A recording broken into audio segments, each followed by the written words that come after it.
All right, strap yourselves in because today we're going deep on Bitcoin. But before you hit that skip button thinking this is just another Bitcoin 101 thing, trust me, it's not. We're going way beyond the basics. We're going to be exploring how this whole Bitcoin market really works. It's kind of like, how everyone knows about Bitcoin, right? The whole digital currency revolution.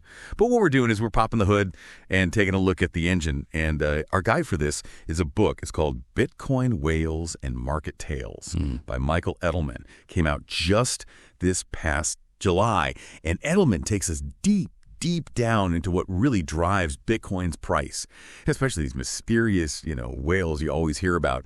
And honestly, what you're going to learn today might just completely change how you think about Bitcoin, especially if you've, bought into that whole digital gold idea. Get ready to have your assumptions challenged. Yeah, Bitcoin is a really fascinating paradox. It was designed to be this decentralized system, transparent, free from the control of banks and governments, all that. But the reality is, as Edelman points out, it can be manipulated, especially by these big players, these so-called whales that hold huge amounts of Bitcoin. Yeah, and that's exactly where I want to start. Edelman dives into this idea that early optimism about Bitcoin being stable, unchanging. Well, it didn't really happen. Bitcoin is volatile. And he says a lot of that is because of these whales. Right, because these whales are, they're not just a myth. They're individuals, sometimes groups, sometimes companies. They hold so much Bitcoin that simply by buying or selling, they can create huge waves in the market. Sometimes it's strategic, sometimes it's not even intentional, but the impact is real. And Edelman gets into some of the darker stuff, right? Some tactics he says these whales use to manipulate the market. Like he breaks down these pump and dump schemes, where they artificially inflate the price to create like a frenzy. And then they dump all their Bitcoin at the peak, leaving everyone else holding the bag. Yeah. And he actually, he analyzes a specific case from back in 2021 with this meme coin. I won't name it. It was a really great illustration of how dangerous this kind of thing can be for people who just get swept up in the hype. It's fascinating because it's like he explains how these tactics exploit Bitcoin. Like they exploit the very vulnerabilities that Bitcoin was supposed to overcome. It's this inherent tension between, the idealistic origins of it all and the reality of how some people behave. It's true. And this manipulation, it's not just some theoretical thing. It actually has consequences for the whole crypto world. Like it creates this erosion of trust. It makes new investors nervous. They don't want to get involved. And ultimately, it prevents Bitcoin from reaching its full potential, as a widely used currency or a really reliable store of value. So it's not just about, a few whales making a quick buck. It's about the very foundation of Bitcoin being at risk here. This goes against the whole principle of a decentralized, democratic system. That's right, because when you concentrate so much power in the hands of a few, the market starts looking a lot like the traditional financial systems that Bitcoin was supposed to be different from.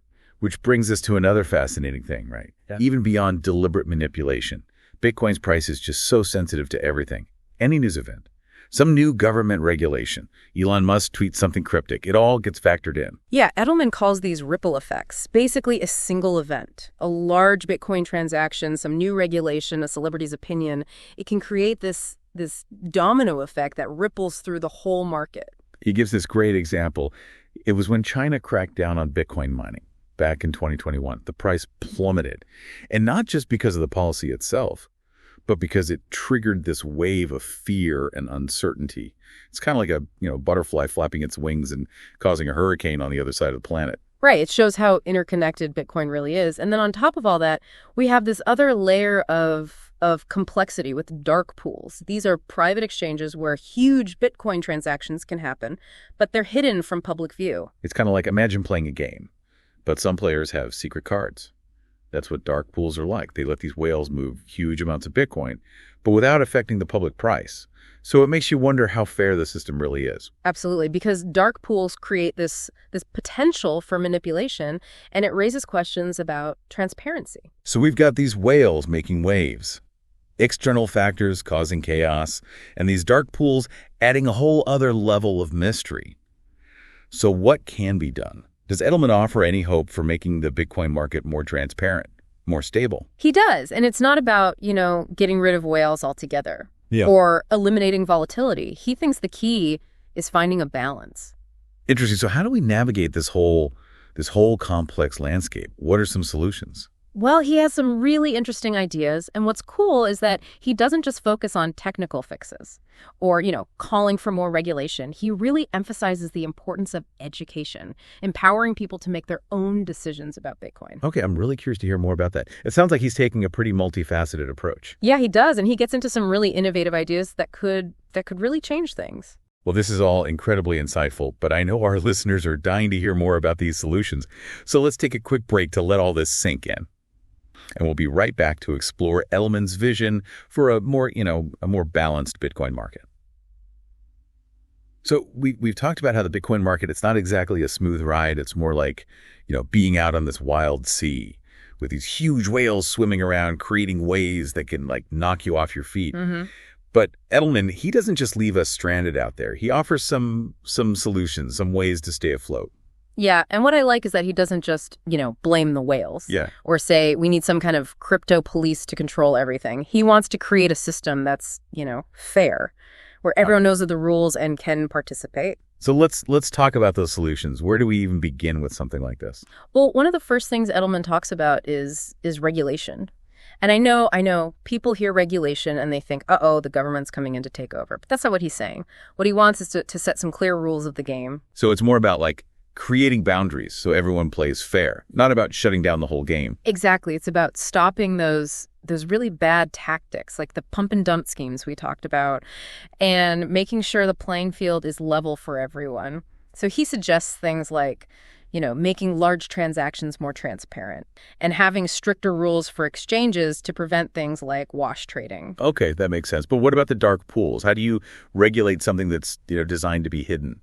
Right. Well, he suggests maybe requiring them to be more transparent. Maybe some types of big transactions should be public. It wouldn't eliminate them entirely, but it would shed some light on what's happening in those dark corners. So it's like shining a light on those dark pools. So even if the whales are still swimming around, at least we can see what they're up to. Exactly. And along with regulation, he talks about market surveillance. We need technology that can analyze the blockchain in real time and detect any suspicious trading patterns. So like a high-tech sonar system that can track the whales and warn us if they're doing something sneaky. Exactly. And this isn't just about catching bad guys. It's also about finding vulnerabilities in the system so we can prevent manipulation from happening in the first place. That's pretty cool. But Edelman doesn't stop there, right? He goes beyond just technical solutions and regulations. Oh, absolutely. He really emphasizes the importance of education. And he doesn't just mean, teaching people how Bitcoin works or how to trade it. He wants people to understand the whole market, to be informed participants. I never thought of it that way. It's not just about the technology. It's about understanding how the market works, psychology of it all. Exactly. He believes that if people are informed, they're less likely to get tricked by manipulators. They won't make those impulsive decisions based on, fear or greed. So it's about giving people the tools to navigate this wild sea, to spot those rough waters before they get swept away. I like that analogy, yeah. And it's not just about protecting individuals either. A more educated investor base makes the whole market more stable. Now, Edelman also spends a lot of time talking about what gives Bitcoin value. Okay, so we're moving beyond the whales now and getting into the fundamentals of Bitcoin. Exactly. Like scarcity, how useful it is, how much it costs to mine.